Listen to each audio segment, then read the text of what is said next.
tal, queridos hermanos y amigos? Les habla Julio y Alisa Toro. Es un privilegio estar con ustedes compartiendo hoy desde nuestra ciudad de Medellín la palabra de Dios. Esperamos que sea una profunda edificación para tu vida. Somos los pastores de la iglesia La Casa en la ciudad de Medellín, Colombia. Bienvenidos.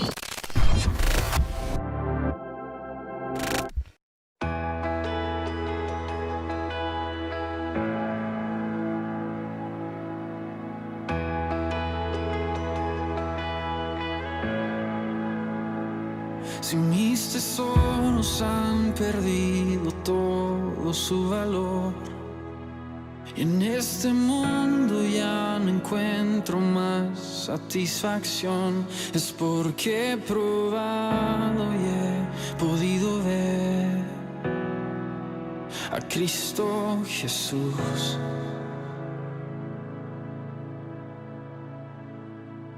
Si todo es nada comparado a lo que hay en ti, lo que es y ya no es importante para mí, es porque he probado y he podido ver a Cristo Jesús. Y te deseo más que a la vida, te deseo más cada día, te deseo más todavía, Jesús.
Buenos días, iglesia. Damos la bienvenida a cada uno de ustedes que nos está viendo a través de YouTube. Gracias por estar con nosotros conectados desde casa, y vamos a levantar nuestras voces, nuestras manos, y pónganse de pie con sus hijos para alabar a nuestro Dios. Amén. Y es tiempo de adorar con pasión. Es tiempo de tu justicia fluir. Es tiempo de adorar con pasión. Es tiempo de tu justicia fluir, fluir, fluir. Dile, te exaltamos, Dios, en espíritu y en verdad. Tú eres santo, tú eres digno. Una vez más te exaltamos, Dios, en espíritu y en verdad. Tú eres santo, tú eres digno, y es tiempo de adorar con pasión. Dile, iglesia, es tiempo de tu justicia fluir, fluir, fluir. Sí, te exaltamos, Dios, en espíritu y en verdad. Tú eres santo, tú eres digno. Te exaltamos, Dios, en espíritu y en verdad. Tú eres santo, tú eres digno.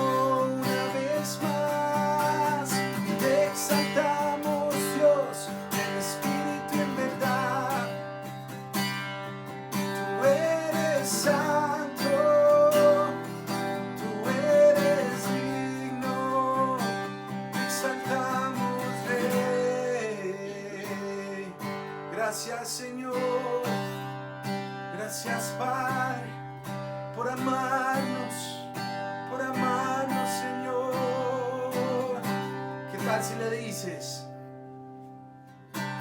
Quien rompe el poder del pecado, su amor es fuerte y poderoso.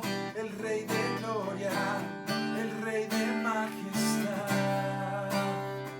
Oh sí, el que gobierna con su justicia y resplandece con su belleza. El Rey de gloria, el Rey de majestad. Vamos a decir, gracias sublimes,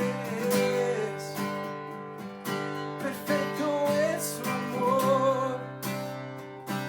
Tomaste mi lugar, cargaste tú mi cruz, tu vida dice allí. Oh, y ahora libre soy. Te exaltamos, Jesús, te adoro por lo que hiciste en mí. Iglesia, tú le das adoración a Él por lo que Él ha hecho en tu vida. Vamos a decir, pusiste en orden todo el caos. Nos adoptaste como tus hijos. El Rey de gloria, el Rey de majestad, el que gobierna con su justicia y resplandece con su belleza. El Rey de gloria, el Rey de majestad. Vamos a decir, gracias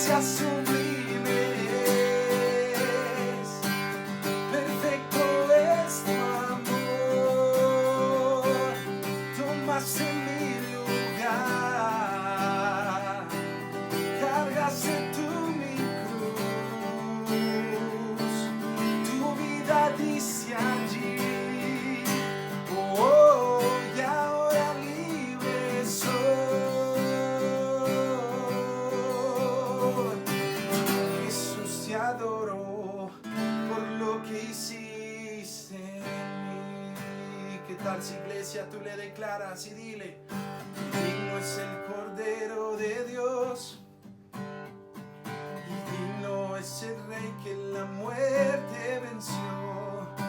Digno es el Cordero de Dios, digno es el Rey que la muerte venció. Digno es el Cordero de Dios, dile: digno es el Rey que la muerte venció. Digno es el Cordero de Dios, digno, digno, digno. Gracias sublime, perfecto es tu amor. Tomaste mi lugar, cargaste tú mi cruz, tu vida diste allí. Y ahora libre soy.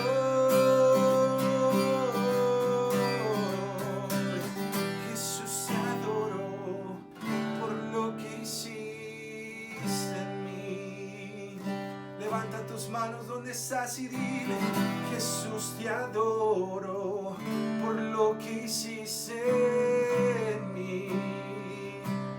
Oh, dile, iglesia: Jesús, te adoro por lo que hiciste en mí. Te exaltamos. Donde nos estás viendo, te recordamos: este es un tiempo de adoración, un tiempo de alabanza. ¿Qué tal si tú cierras tus ojitos y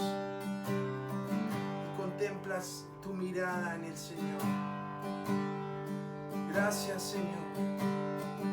Te exaltamos.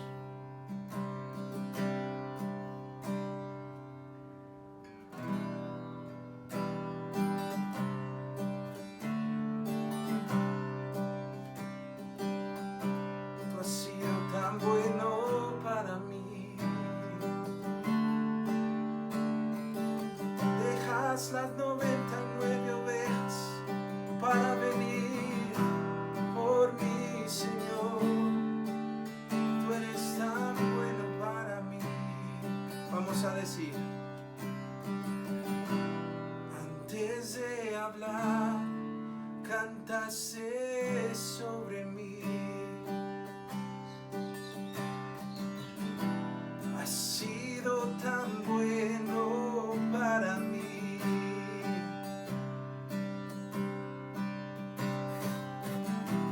Antes de respirar, soplaste vida en mí. Oh, dile: has sido tan bueno, has sido tan bueno para mí. Vamos a decir: oh, tu amor me envuelve y me sostiene, amor sin condición. Me persigue y deja las 99, va por mí. Y no puedo ganarlo ni merecerlo. Tu amor se entregó por mí. Oh, tu amor me envuelve y me sostiene, amor sin condición.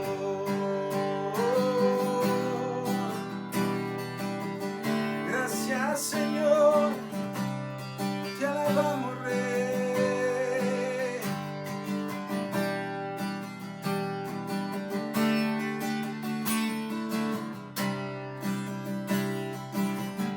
Dile: y aún lejos de ti, tu amor luchó por mí. Oh, tú has sido tan bueno para mí. Dile: cuando no vi mi valor, cuando no vi mi valor, te entregaste por mí. Oh, has sido tan bueno para mí.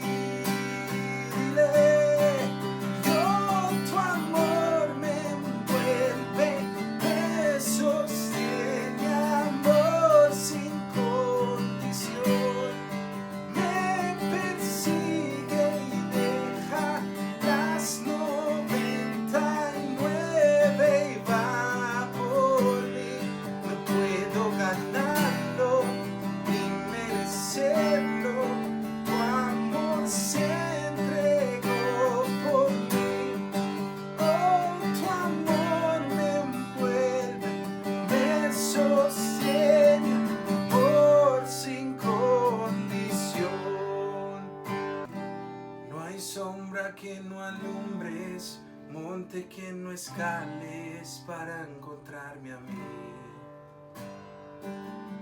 No hay pared que no derrumbes, tira que no rompas para encontrarme a mí.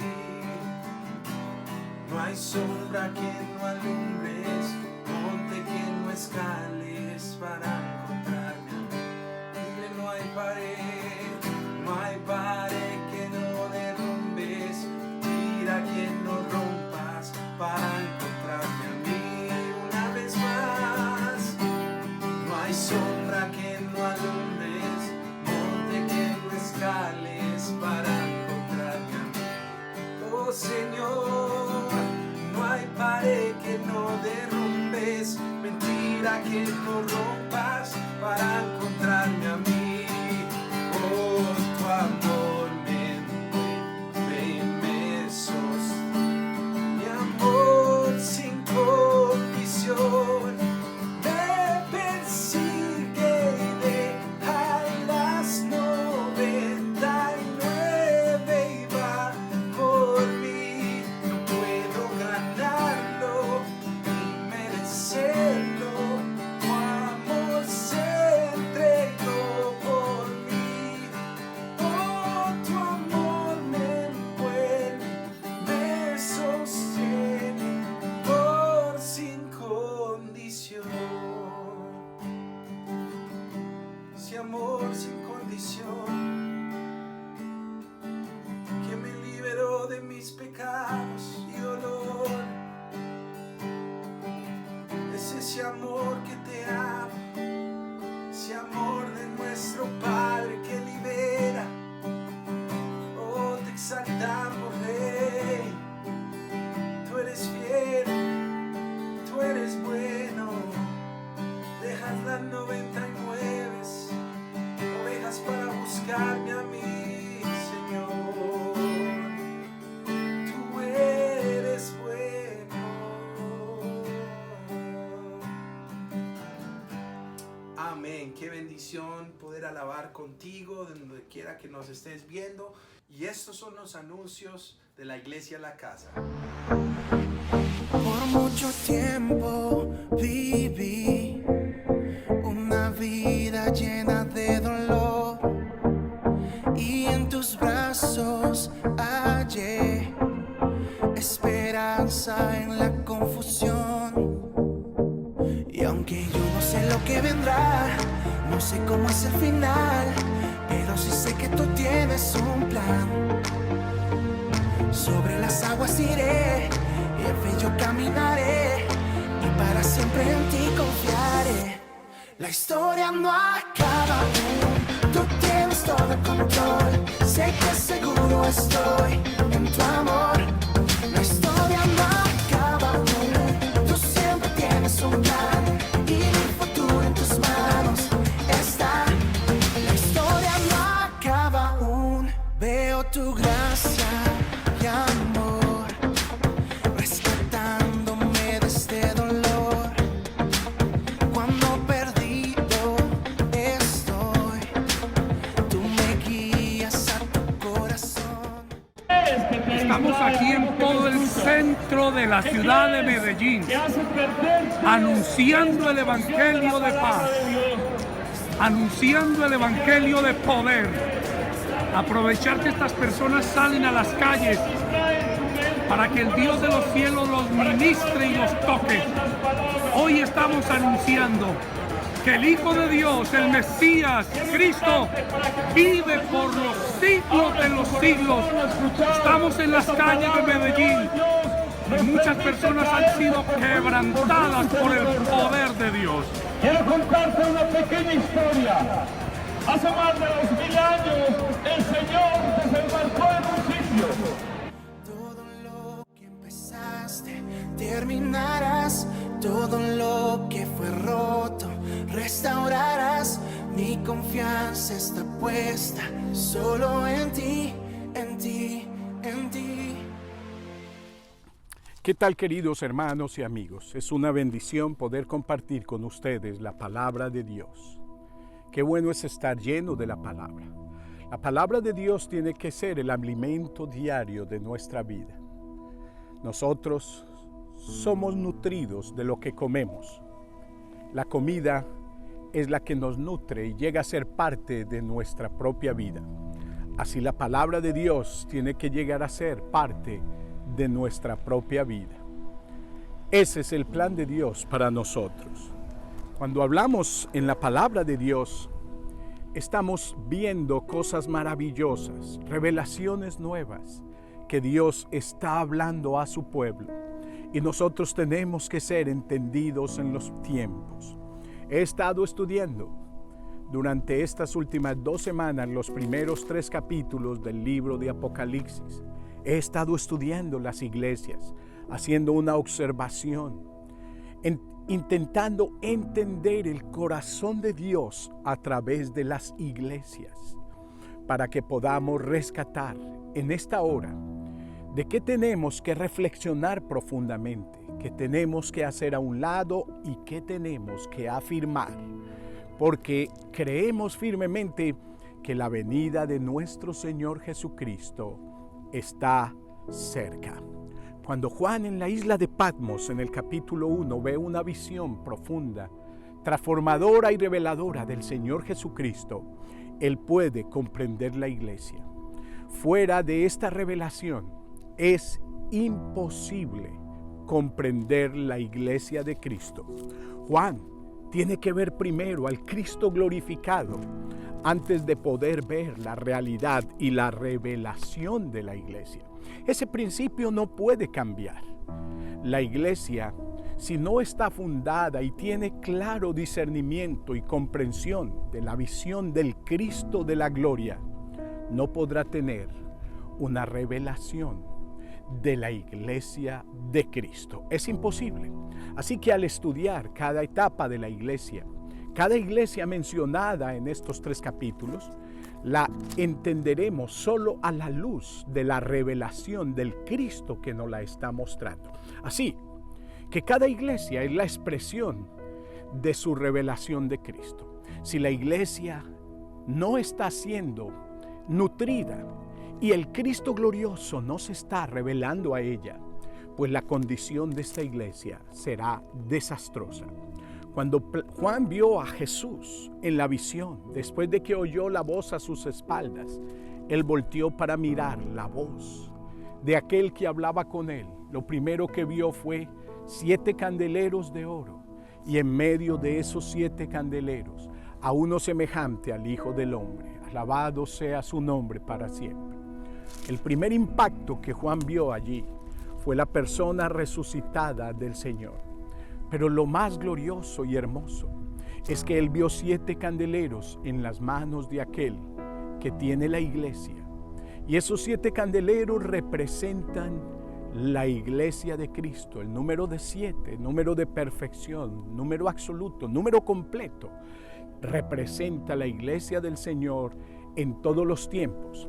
Cuando la iglesia del Señor hace del Cristo glorioso su centro, su reconciliación, su todo, esa iglesia va a ser gloriosa y va a afectar cada etapa de la vida en que transcurre. Esta es la única forma en que la iglesia tendrá un impacto a medida que alumbre al Rey de Gloria. Él tiene en sus manos, imagínate esto, 7 candeleros. Lo primero que Juan ve son 7 candeleros. Esos candeleros brillan, porque la gloria de un candelero es su luz.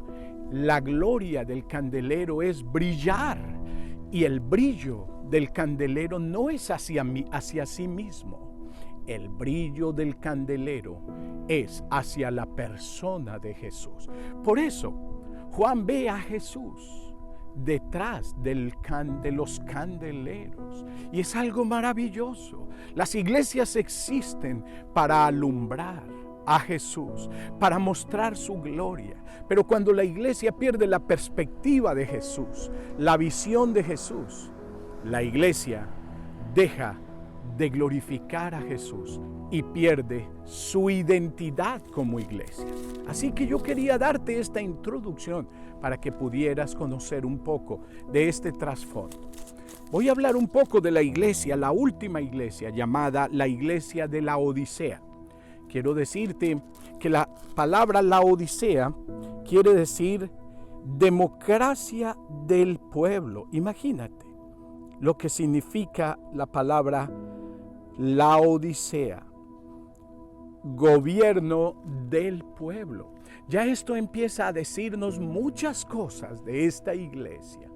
Era una iglesia donde la influencia de los miembros era mayor que la influencia del Cristo de la gloria. Habían concilios, todo tendría que ser manipulado y manejado a través de asociaciones y cosas que se construyen profundamente, donde la mano del hombre está gobernando y dirigiendo el pueblo del Señor. Así dice, escribe al ángel de la Odisea, capítulo 3, versículo 14. Así dice, el Amén, el testigo fiel y verdadero, el principio de la creación de Dios. Yo conozco tus obras, que ni eres frío ni caliente. Ojalá fueres frío o caliente, pero por cuanto eres tibio y no frío ni caliente, te vomitaré de mi boca. Porque tú dices, vamos a ver qué decía esta iglesia. Yo soy rico y me he enriquecido y de nada tengo necesidad. Pero no sabes que tú eres desventurado, pobre, miserable, ciego y desnudo. ¡Wow! Por tanto, yo te aconsejo que de mí compres oro refinado en el fuego para que seas rico, y vestiduras blancas para vestirte, para que no se descubra la vergüenza de tu desnudez, y unge tus ojos con colirio para que veas. Yo reprendo y castigo a los que amo. Sé pues celoso y arrepiéntete. Yo estoy a la puerta y llamo. Si alguno oye mi voz y abre la puerta, entraré a él y cenaré con él y él conmigo. Al vencedor le concederé que se siente conmigo en mi trono, así como yo he vencido y me he sentado con mi Padre en su trono. El que tenga oídos para oír, que oiga lo que el Espíritu Santo dice a las iglesias. ¡Qué tremendo mensaje! Estúdialo. Detente a estudiar las iglesias en Apocalipsis. Es tiempo de profunda reflexión. Es tiempo de entrar en los tesoros de la sabiduría, de pedir revelación de Dios para entender la historia en que estamos viviendo. Te aseguro que no son tiempos buenos. Te aseguro que son tiempos malos. Así que el único refugio seguro se llama Jesucristo. Escribe al ángel de la iglesia de la Odisea. Así que vamos al capítulo 1, vemos que Jesús en su mano derecha tiene las 7 estrellas. Alabado sea Dios. Él tiene los que dirigen la iglesia, los conoce íntimamente y los sustenta y los sostiene. Por lo tanto, Él habla a estas personas. Así dice. Aquí Jesús empieza a describirse de una manera maravillosa. El amén, el sí de Dios en 2 de Corintios capítulo 1, versículo 20. Aquí vemos tan claramente la personificación y afirmación de la palabra de Dios. Jesucristo es esa personificación. El amén, el sello, la garantía de todas las promesas de Dios. Jesús es visto en el capítulo 1 como el alfa y la omega, el principio y el fin, el que lo contiene todo. Pero aquí dice el amén, el que sella cada una de las promesas de Dios, porque todas se cumplieron en Jesús con un resonante fin. El testigo fiel. Jesucristo siempre ha sido el testigo fiel. Me gusta esta palabra en Apocalipsis. La vemos en todo el libro. Testigos fieles. Dios habla siempre al testigo fiel. El testigo fiel es aquel que en cualquier circunstancia levanta el nombre de Jesucristo, lleva las banderas de la fe, no importa el costo que ha de pagar, aún hasta la muerte. Pues Jesucristo, como el testigo fiel, selló el testimonio en una cruz con su propia vida, que nos ha de esperar a nosotros, posiblemente la muerte. Pero ¿estamos dispuestos a ir con Jesús hasta la muerte? Es la pregunta. El testigo fiel, el principio de la creación de Dios. Aquí la palabra es tan hermosa. Él es el que tiene el honor de todo lo creado, en el cual se crearon todas las cosas. Por Él subsisten y son sustentadas, y hacia Él se dirigen. Esa es la palabra principio. El que tiene el honor de todo lo creado dice esto. Qué gran revelación de Jesús se da a esta iglesia. Aquel que es el amén, el testigo fiel, el principio de la creación, el que tiene el honor, dice esto: yo conozco tus obras. Aquí está Jesús, el Rey, penetrando lo más profundo de la actividad de la iglesia, del corazón de la iglesia. Los hombres pueden ver cosas externas, pero Jesús ve lo que el hombre no puede ver. La palabra de Dios dice que Dios pesa las intenciones del corazón. Es por eso que tenemos que ser puros ante aquel que nos llamó. Yo conozco tus obras. Es un mensaje duro. ¿Sabes qué dice a esta iglesia? Porque no eres frío ni caliente, por cuanto eres tibio. En esta ciudad de la Odisea había algo interesante. No solo se llamaba el gobierno del pueblo, tipo de democracia, sino que en esa ciudad habían tres cosas muy importantes. La ciudad era alimentada por unos termales. El agua de la ciudad dependía del nacimiento montañoso en los lugares, y ahí bajaba una agua a la ciudad, pero era una agua tibia. Imagínate, ¿quién quiere tomar en un tiempo de sed agua tibia? En un tiempo de necesidad, agua tibia. Por tanto, la debilidad de esta ciudad era su agua. Le faltaba lo más importante. Así que ellos siempre entendían el concepto de agua tibia. Jesús usó la ilustración de la ciudad para mostrar la condición en que ellos se encontraban. Y les dijo: mejor es ser frío o mejor ser caliente. Pero por cuanto eres tibio, es algo que nadie desea, yo te vomitaré de mi boca. Y no frío, tú dices.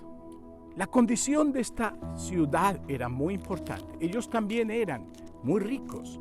Era una ciudad que dependía de textilerías y de mucho comercio textil. Y en esa ciudad se fabricaba una lana negra que era codiciable en todo el Imperio Romano. Así que las entradas eran muchísimas. Sus habitantes no tenían necesidad de nada porque había mucha capacidad industrial, había mucha economía fluyendo. Aún dice la historia que en el año 60 la ciudad fue reconstruida porque un terremoto la conmovió, y ellos no necesitaron recursos imperiales, sino que de sus propios recursos. Así que como ciudad era enormemente rica y dependiente de sí misma. Y también ellos tenían un culto a un dios llamado Esculapio, que es el dios que sale hoy en los emblemas de la medicina, una culebra levantada en un asta. Ese es el dios Esculapio, y allí había una escuela de medicina, y ahí fabricaban un ungüento especial para los ojos que era codiciable en todo el mundo conocido. Se llamaba colirio. Así que Jesús usó estas ilustraciones para mostrarnos un poco de la condición de esta iglesia. Quiero decirte que toda iglesia, si no está teniendo su identidad profunda en la persona de Cristo, si no tiene su propósito de ser en la persona de Cristo, si no está inmersa en la persona de Cristo, ¿sabes a dónde se adapta? ¿De dónde adquiere su identidad? Por supuesto, de la cultura donde está establecida. Jesús nos está mostrando que esta iglesia adoptó los valores culturales. Esta iglesia fue perdiendo lentamente la identidad de iglesia. Por eso llegó a ser tibia. Cambiaron los valores, cambiaron el gobierno de la iglesia, porque ellos consideraron que era mejor, se ajustaba más a la cultura. Pero aquel que pesa los corazones sabe que eso es imposible, que no podemos cambiar ni una jota ni una tilde de la bendita palabra. ¿Por qué? Porque en Cristo la palabra de Dios es eterna. ¿Qué pasaba en esta iglesia? Esta iglesia había perdido la percepción. Qué lamentable es cuando un cristiano, una iglesia, se adapta a una cultura y asume los valores culturales. Yo te pregunto, haz una reflexión de la iglesia donde tú te encuentras. ¿A qué se está adaptando esa iglesia? ¿Cuáles son los estándares de éxito de esa congregación, de sus líderes, de sus pastores? Dios nos invita a pesarlos y a juzgarlos de una manera sana. ¿De dónde se adquieren los valores? ¿Qué está sucediendo? Dios nos da directrices para juzgar la realidad en que se está viviendo la iglesia de Cristo. Esta era una iglesia entonces que había perdido la percepción. En otras palabras, llegaron a ser guías ciegos. Guías ciegos. Era una iglesia errante, una iglesia sin percepción. Era una iglesia que había perdido su sentido de necesidad. Había dejado de depender del Señor Jesucristo. ¿Cómo está tu dependencia? Era una iglesia errante. Esta iglesia es muy importante y esta iglesia tiene que hablarnos a nosotros, porque muchos especialistas en la historia de la iglesia ven a esta iglesia como la iglesia de los tiempos del fin. Esta iglesia es una iglesia necesitada, porque ellos habían perdido la percepción y el sentido de ser, el sentido de necesidad. Ellos, ¿sabes qué decían? Tú dices, yo soy rico. Oiga la declaración de esa iglesia. En su esencia, ellos habían adoptado la cultura en que vivía. Era una cultura rica. Por tanto, ellos adoptaron el concepto cultural. Yo soy rico y de nada tengo necesidad. Un sentimiento de pérdida, de necesidad, es muerte. Pero no sabéis lo que ellos veían, pero ahora lo que Dios ve, lo que son en realidad. Cuando Jesucristo pesa la realidad, tal vez Él va a ver otra cosa muy diferente. Alguien dijo, no existe una maldición más grande que una religión muerta. Pues aquí vemos una experiencia religiosa inservible, una experiencia religiosa muerta, una iglesia acomodada completamente a los estándares del mundo. Jesucristo dijo que los publicanos y los pecadores irían delante de los religiosos al reino de los cielos. Te pregunto, ¿de qué te sirve tu religión? ¿De qué te sirve ir cada 8 días a una iglesia, sentarte en las bancas para calentarlas y decir amén y esperar shows cristianos? Eso no sirve para nada. Inclusive, si tú asistes a ese tipo de iglesia, sálgase de esa comunidad, exhorte a los dirigentes y invítelos a buscar a Dios y a someterse a la palabra. Porque esa iglesia o comunidad está en crisis. Y es mejor hacer la operación a tiempo que no dejar que venga el tiempo de Dios para juzgar. Porque el Señor dijo, yo los vomitaré de mi boca. Este es Jesús hablando. Querido hermano y amigo, ¿cómo está tu condición? ¿Qué dices de ti mismo? Ellos decían, soy rico, de nada tengo necesidad, pero el que ve la realidad dijo, pero no sabes, era ciega, guías ciegos, no podían percibir. Imagínate la condición espiritual de esta comunidad. Pero tú no sabes que eres desventurado. Una persona desventurada es una persona que carece de ventura, que carece de peso. La palabra bienaventuranza es estar completos. Esta iglesia no estaba completa. Ella sentía que estaba completa, porque los valores de la sociedad la completaban, pero no, Cristo era la realidad de ella. ¿Qué te hace completo? Te pregunto hoy, ¿Jesucristo o la sociedad en que vives? ¿A dónde estás poniendo tu confianza? ¿No está escrito, maldito el hombre que confía en el hombre, pero bendito el hombre que confía en Jehová? Jeremías 17:5. Esta iglesia era miserable. Jesús lo dijo, su condición era de miseria, aunque ellos decían que lo tenían todo. Pero Jesús dijo, no tienes nada porque eres pobre. Jesús llamó a una iglesia en Apocalipsis capítulo 2, la llamó rica. ¿Sabes cuál es? La segunda iglesia, Esmirna.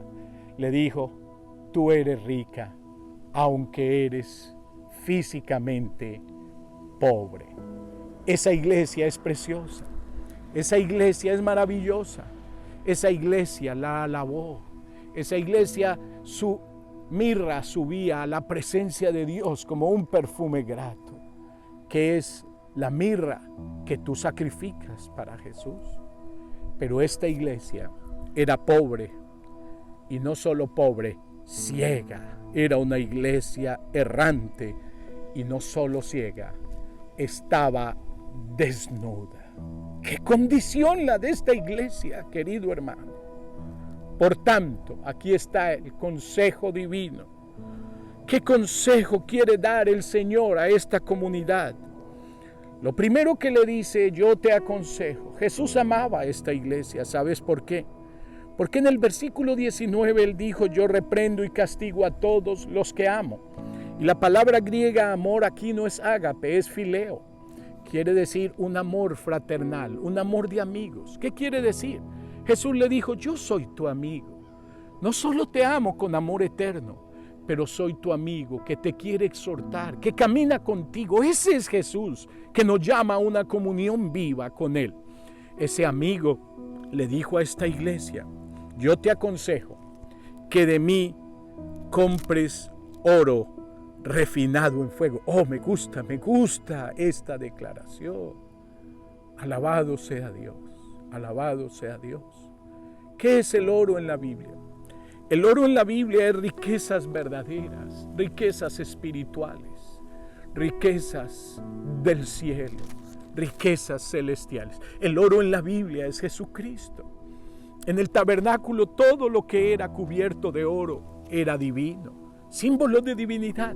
Lo que está diciendo es, compra de mí. Yo soy la verdadera riqueza. Yo soy el oro verdadero. En Efesios capítulo 1, versículo 3 dice la palabra, bendito sea Dios y Padre Celestial, que nos bendijo con toda bendición espiritual en los lugares celestiales en Cristo. Imagínate lo que dijo. Jesús no le ofrece riquezas a ningún hombre. Jesús solo ofrece una cruz. Si en tu comunidad oyes algún apóstol falso diciendo que Jesús vino a darte lo que Satanás le ofreció a Jesús, riquezas y gloria y mansiones y aviones privados, como estos falsos apóstoles en el día de hoy lo están anunciando, es mentira. Jesucristo nunca ofrece riquezas. Él puede dar riquezas en su misericordia para que seamos ricos en buenas obras, no para que acumulemos ni vivamos como millonarios inmensos. No, nuestra verdadera riqueza se llama Jesucristo y Él nos ha dado su oro puro. Yo te aconsejo, dijo Él, que de mí compres oro puro. ¿Cómo lo compras? Ve al Padre, ve a las riquezas. Él nos dio a su Hijo. En Cristo se encuentran todas las riquezas de Dios. En Él somos justificados, en Él somos redimidos, en Él somos reconciliados, en Él somos glorificados. Jesucristo es la verdadera riqueza, querido hermano mío. Yo te aconsejo que de mí compres oro refinado en fuego. Solo Jesucristo es la verdadera riqueza. Fuera de Él no existe riqueza alguna. La iglesia de Esmirna era rica porque no tenía nada. Solo tenía a Cristo. Imagínate una persecución. Ellos eran desempleados. Ellos estaban huyendo porque estaban en peligro de muerte. Habían sido expropiados. La única riqueza era Cristo. Pero esta iglesia lo tenía todo. Confiaba en sus riquezas. Por eso Jesús le dijo: yo te aconsejo que de mí compres oro fino, puro, refinado en fuego. Aleluya, aleluya. Y vestiduras blancas para vestirte. Qué hermoso es Jesús. Solo Él puede darnos su justicia. La palabra de Dios llama a Jesucristo justicia de Dios. ¿Qué quiere decir? Que solo en Él está nuestra justicia. En Él somos justificados. Él es nuestra justificación. Alabado sea Dios por Jesucristo, nuestra justicia. Vestiduras blancas, blancas, oh, hermosas las vestiduras, porque provienen de Él, para vestirte, para que no se descubra la vergüenza de su desnudez. Él ya les dijo que estaban desnudos. Significa que estaban desprovistos de Cristo. Se habían quitado la gloriosa vestidura. Y unge tus ojos con colirio para que veas. Como les dije, había un colirio en esta ciudad que se exportaba a todas partes del mundo. Ese colirio era para limpiar los ojos y devolverles la visibilidad. Pero Jesús le dijo: de mí compra colirio, un colirio verdadero. Al acercarse a Jesús, sus ojos espirituales podrían ver desde la perspectiva de Dios. Alabado sea Dios. Continuó diciendo: yo reprendo y castigo a los que amo. Sé pues celoso y arrepiéntete. La palabra celoso aquí es ardiente. Vuelve al ardor de tu comunión conmigo. Dedícame tiempo, dedícame tu devoción. Búscame, invierte tiempo en comunión conmigo. Ámame, deséame ardientemente. Es lo que le está diciendo. Arrepiéntete de tu condición. Es un llamado. Yo estoy a la puerta y llamo. Qué hermoso este versículo que tanto usamos en los evangelismos. He aquí, yo estoy a la puerta y llamo. Si alguno oye mi voz y abre la puerta, entraré en él, cenaré con él y él conmigo. Cierto que lo usamos mucho en evangelismo, pero este versículo no es de evangelismo. Es un llamado a una iglesia apóstata para que le abra la puerta de nuevo a Jesucristo. Yo estoy cerca de una puerta. Jesús está tocando. Imagínate a Él tocando. Él ya está fuera de la casa. Ya lo han sacado de ese lugar.